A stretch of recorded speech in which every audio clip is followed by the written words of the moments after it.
नमस्कार. युसी न्यूजच्या अकोला बुलढाणा बुलेटिनमध्ये आपल्या सर्वांचं स्वागत. अकोला जिल्ह्यात मान्सूननं दमदार हजेरी लावली आहे. जून महिन्यापासून पावसाच्या प्रतीक्षेत असलेल्या शेतकऱ्यांना मोठा दिलासा मिळाला आहे. बुधवारी रात्री सुरू झालेला पाऊस गुरुवारी दिवसभर सुरूच होता. अकोला जिल्ह्यात सुमारे 1.5 इंच पावसाची नोंद झाली आहे. त्यामुळे खरीप पिकांना नवसंजीवनी मिळाली आहे. मात्र पिण्याच्या पाण्याच्या संकटातून पूर्णपणे दिलासा मिळण्यासाठी अकोला जिल्ह्याला अजूनही चांगल्या पावसाची गरज आहे. जूनपासून पावसाच्या दीर्घ खंडानं चिंतेत असलेल्या अकोला जिल्ह्याला अखेर दिलासा मिळाला. बुधवारी रात्रीपासून सुरू झालेल्या सार्वत्रिक पावसानं गुरुवारी दिवसभर हजेरी लावत 37.6 मिमी पावसाची नोंद झाली. या पावसामुळे खरीप पिकांना मोठे जीवनदान मिळाले असून शेतकऱ्यांमध्ये समाधानाचं वातावरण आहे. पावसामुळे शहरातील अनेक रस्ते आणि सखल भागात पाणी साचल्यानं नागरिक आणि वाहनधारकांची गैरसोय झाली. काही ठिकाणी वाहतुकीवरही परिणाम झाला. दरम्यान हवामान विभागानं पुढील 24 तासात जिल्ह्यात मुसळधार ते अतिमुसळधार पावसाचा इशारा दिल्यानं प्रशासनानं सतर्कता बाळगण्याचं आवाहन केलंय. तालुकानिहाय आकडेवारीनुसार अकोटमध्ये 29 मिमी पावसाची सर्वाधिक नोंद झाली आहे. त्यापाठोपाठ तेल्हारा 23.4 मिमी, मूर्तिजापूर 21.8 मिमी, बार्शी टाकळी 10.3 मिमी, अकोला 9.8 मिमी, बाळापूर 8.1 मिमी तर पातूरमध्ये 4.6 मिमी पाऊस झाला.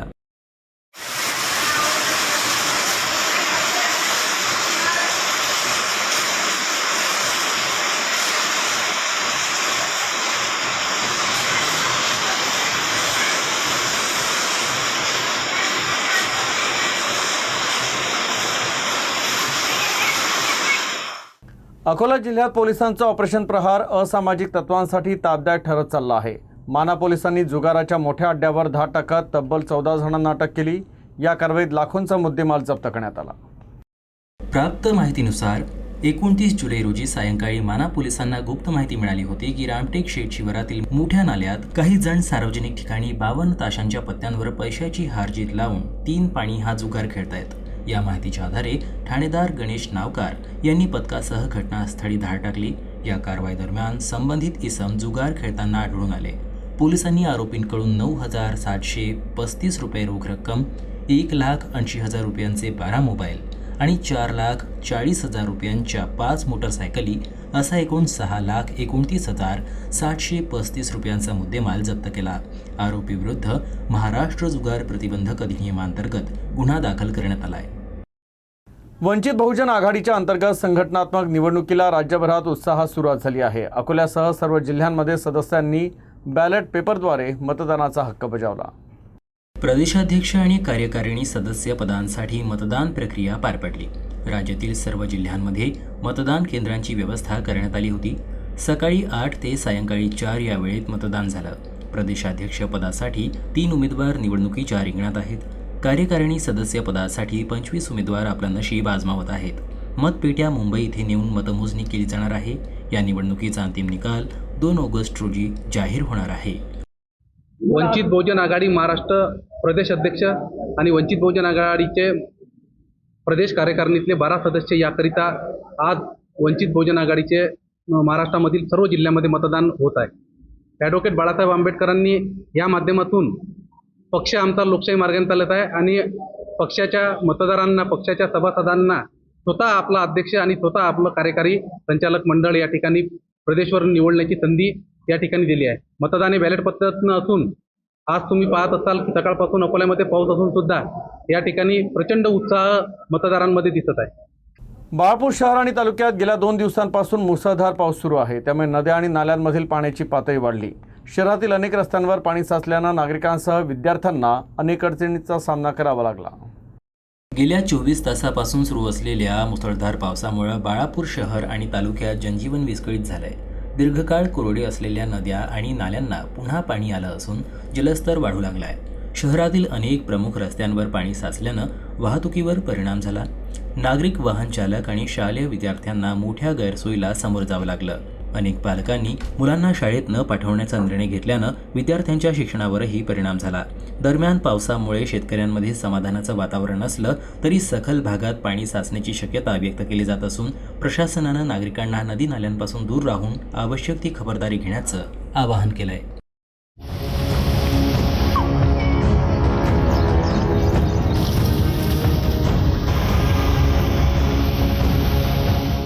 पुलावरून पाणी वाहत असताना कार पुढे टाकणं एका कुटुंबियांच्या जीवावर बेतलं. कार पुरात वाहून गेली. यात पती बचावला, मात्र पत्नी आणि 2 लहान मुली कारसह पुरात वाहून गेले. दारव्हा तालुक्यातील दहेली येथील कुपटी नदी पात्रात ही घटना घडली. तर यवतमाळ जिल्हा प्रशासनातर्फे युद्ध पातळीवर शोधकार्य सुरू आहे. आरणी तालुक्यातील लोणी गावातील अविनाश खंडारे राळेगाव येथील कौटुंबिक कार्यक्रम आटपून आपली पत्नी माधवी आणि 2 चिमुकल्या मुलींसह नातेवाईकांना सोडण्यासाठी बोरी अरबला गेले होते. तिथून ते दारव्हा मार्गे लोणीकडे परतत येत असताना कुपटी नदीच्या पुलावरून पुराचे पाणी वाहत असतानाही त्यांनी इर्टिगा कार पुढे नेली. मात्र पाण्याचा अंदाज चुकल्यानं कार पुरात वाहून गेली. अविनाश खंडारे यांनी कारमधून उडी मारत झाडाचा आधार घेत स्वतःचा जीव वाचवला. मात्र पत्नी माधवी, मोठी मुलगी प्राची व लहान मुलगी साची या पुराच्या प्रवाहात वाहून गेल्या. माहिती मिळताच प्रशासनातर्फे तातडीनं बचाव करायला सुरुवात झाली. या घटनेमुळे लोणी परिसरात हळहळ व्यक्त होत आहे. तर मार्गावरून पाणी वाहत असल्यास प्रवास करू नये असे आवाहन प्रशासनातर्फे करण्यात आले. तेल्हारा तालुक्यात सुरू असलेल्या मुसळधार पावसामुळे माळेगाव बाजार परिसरात पूरसदृश स्थिती निर्माण झाली. नाल्याचं पाणी गावात शिरल्यानं अनेक भाग जलमय झालेत. तर नागरिकांमध्ये चिंतेचं वातावरण पसरलंय. गुरुवारपासून सुरू असलेल्या मुसळधार पावसामुळे माळेगाव बाजार येथे नाल्याला पूर आला आहे. नाल्याचं पाणी गावात शिरल्यानं अनेक सखल भाग पाण्याखाली गेले आहेत. रस्त्यावर पाणी साचल्यानं नागरिकांची मोठी गैरसोय होत आहे. काही घरांमध्येही पाणी शिरल्याची माहिती मिळत आहे. स्थानिक प्रशासन परिस्थितीवर लक्ष ठेवून असल्याचं सांगण्यात येत आहे. नागरिकांनी विनाकारण पूरग्रस्त भागात जाऊ नये असं आवाहन यावेळी प्रशासनातर्फे करण्यात आलं आहे. पावसाचा जोर कायम असल्यानं नागरिकांमध्ये पुढील काळासाठी चिंतेचं वातावरण आहे. अकोला जिल्हा पोलिसांनी हेल्मेट न घालणाऱ्या दुचाकीस्वारांविरोधात विशेष मोहीम सुरू केली आहे. विशेष म्हणजे सर्वप्रथम नियम मोडणाऱ्या पोलीस कर्मचाऱ्यांवरच कारवाई करण्यात आली. त्यानंतर सामान्य नागरिकांवर कारवाई सुरू करण्यात आली. अकोला जिल्हा पोलीस अधीक्षक अर्चित चांडक यांच्या मार्गदर्शनाखाली ही मोहीम राबवली जात आहे. नियम मोडणाऱ्या पोलीस कर्मचाऱ्यांवर प्रथम कारवाई करण्यात आली. त्यानंतर हेल्मेट विना वाहन चालवणाऱ्या नागरिकांवर कारवाई सुरू झाली. कायद्यासमोर सर्व समान आहेत हा संदेश पोलिसांनी यावेळी दिला. हेल्मेट हा केवळ दंड टाळण्यासाठी नसल्याचं पोलिसांनी स्पष्ट केलं. रस्ते अपघातात जीव वाचवण्यासाठी हेल्मेट अत्यंत महत्त्वाचं असल्याचं सांगण्यात आलं. नागरिकांनी सुरक्षिततेसाठी हेल्मेटचा वापर करण्याचं आवाहन यावेळी पोलिसांतर्फे करण्यात आलं. पोलीस अधीक्षक साहेब अर्चित चांडक यांच्या आदेशानुसार अकोला जिल्ह्यातील प्राणांतिक अपघाताचे प्रमाण कमी करण्यासाठी तसेच झिरो फॅटॅलिटी डिस्ट्रिक्ट ही माननीय पोलीस महासंचालक यांची संकल्पना पूर्णत्वास नेण्यासाठी अकोला जिल्ह्यामध्ये 1 ऑगस्ट 2026 पासून सर्व अकोला जिल्हावासियांकरता मोटरसायकल चालवताना हेल्मेट सक्तीची अंमलबजावणी करण्यात येणार आहे. याही अंमलबजावणी करण्यापूर्वी 10 दिवसापूर्वीच आम्ही पूर्वसूचना दिलेली होती 20 तारखेला आणि 20 तारखेपासून आम्ही सर्व शासकीय कार्यालय त्यामध्ये पोलीस कलेक्टर ऑफिसमधील इतर कार्यालय सर्व कार्यालयावरती विना हेल्मेट वाहने चालवणारे शासकीय अधिकारी कर्मचारी यांच्यावर अगोदर कारवाई केली आहे आणि आतापर्यंत साधारण 255 शासकीय अधिकारी कर्मचारी यांच्यावर विना हेल्मेटची कारवाई केलेली आहे. आता असा परिणाम दिसून येते की सर्व शासकीय अधिकारी कर्मचारी हे हेल्मेट घालूनच कार्यालयामध्ये प्रवेश करत आहे आणि जनतेस सांगण्यापूर्वी पब्लिकला सांगण्यापूर्वी कर्मचाऱ्यांचं पासून त्याची सुरुवात माननीय SP साहेबांनी केलेली आहे. सर्व जनतेचं आव्हान आहे की सर्वांनी हेल्मेटचा वापर करावा.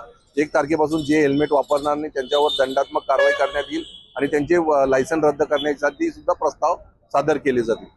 संभाव्य नैसर्गिक आपत्तीच्या पार्श्वभूमीवर अकोला महानगरपालिकेनं आपत्ती व्यवस्थापनासाठी विशेष तयारी केली आहे. शहरातील 4ही झोनसाठी स्वतंत्र पथकं कार्यान्वित करण्यात आले आहे. महापौर शारदा खेडकर यांच्या अध्यक्षतेखाली विशेष आढावा बैठक घेण्यात आली. या बैठकीत आपत्तीच्या काळातील उपाययोजनांवर चर्चा करण्यात आली.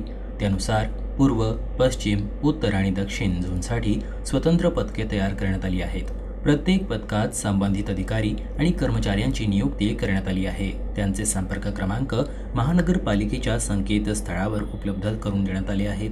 गरज भासल्यास नागरिकांनी थेट संबंधित अधिकाऱ्यांशी संपर्क साधावा असं आवाहन करण्यात आलं. आपत्तीच्या काळात तातडीची मदत आणि बचाव कार्य प्रभावीपणे करण्यासाठी ही व्यवस्था करण्यात आली आहे.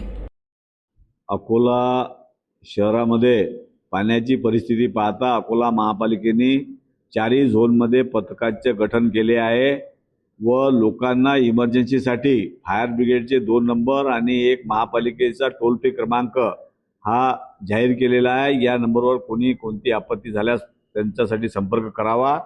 जर यांनी फोन उचलला नाही तर महापौर, उपमहापौर, सभागृह नेता, स्थायी समिती सभापती यांच्याकडे कोणाचाही फोन आपण लावला कोणालाही तर फोन उचलून आपल्याला योग्य ती मदत केल्या जाईल. आपण संपर्क करावा अशी विनंती करतो. अकोला शहरातील गंगानगर परिसरात एक जंगली नीलगाय अचानकपणे घरात शिरल्यानं परिसरात एकच धावपळ उडाली. वन विभागानं तत्काळ घटनास्थळी पोहोचून नीलगायीचं सुरक्षितपणे रेस्क्यू केलं. अकोला शहरातील गंगानगर परिसरात एक जंगली नीलगाय अचानक रहिवासी भागात शिरली. ती एका घरात गेल्यानं परिसरात एकच धावपळ उडाली. घाबरलेल्या नीलगायीला पळताना दुखापत झाली असून तिच्या तोंडाला गंभीर जखम झाली. स्थानिक नागरिकांनी तिला कोणतीही इजा न करता तत्काळ वन विभागाला माहिती दिली. माहिती मिळताच वन विभागाचे पथक आवश्यक साहित्यासह घटनास्थळी दाखल झाले. अधिकाऱ्यांनी काळजीपूर्वक रेस्क्यू करत जखमी नीलगायीला सुरक्षित ताब्यात घेतलं. यानंतर उपचार आणि पुढील देखभालीसाठी नीलगायीला वन विभागासोबत नेण्यात आलं. अमरावती जिल्ह्यात मुसळधार पावसाचा कहर झाला असून मेळघाटात पावसानं हैदोस मांडला आहे. मेळघाटातील सिपना नदीला महापूर आला असून 20 ते 25 गावांचा संपर्क तुटला आहे. तर प्रशासनातर्फे आवश्यक ते मदत कार्य युद्धपातळीवर सुरू करण्यात आलं आहे. मेळघाटातील सिपना नदीला महापूर आल्यानं नदीवरील दोन्ही बाजूंची वाहतूक पूर्णपणे ठप्प झाली असून सुमारे 25 ते 30 गावांचा संपर्क तुटला आहे. नदीकाठच्या गावांमध्ये सतर्कतेचा इशारा देण्यात आला असून प्रशासन परिस्थितीवर लक्ष ठेवून आहे. तर पूर्णा मध्यम प्रकल्पातील पाणीसाठा वाढल्यानं धरणाचे 3 दरवाजे उघडण्यात आले आहेत. त्यामुळे पूर्णा नदीसह परिसरातील नदी नाल्यांना पूर आला आहे. तर पाणी पातळीत झपाट्यानं वाढ होत आहे. प्रशासनानं नागरिकांना पूरग्रस्त भागात जाण्याचं टाळावं, नदी नाले ओलांडण्याचा प्रयत्न करू नये आणि आवश्यक असल्यास सुरक्षित ठिकाणी स्थलांतर करावं असं आवाहन केलं आहे. बातम्यांची मालिका पुढे अशीच चालू राहील. आपण पाहत रहा UCN न्यूज. नमस्कार.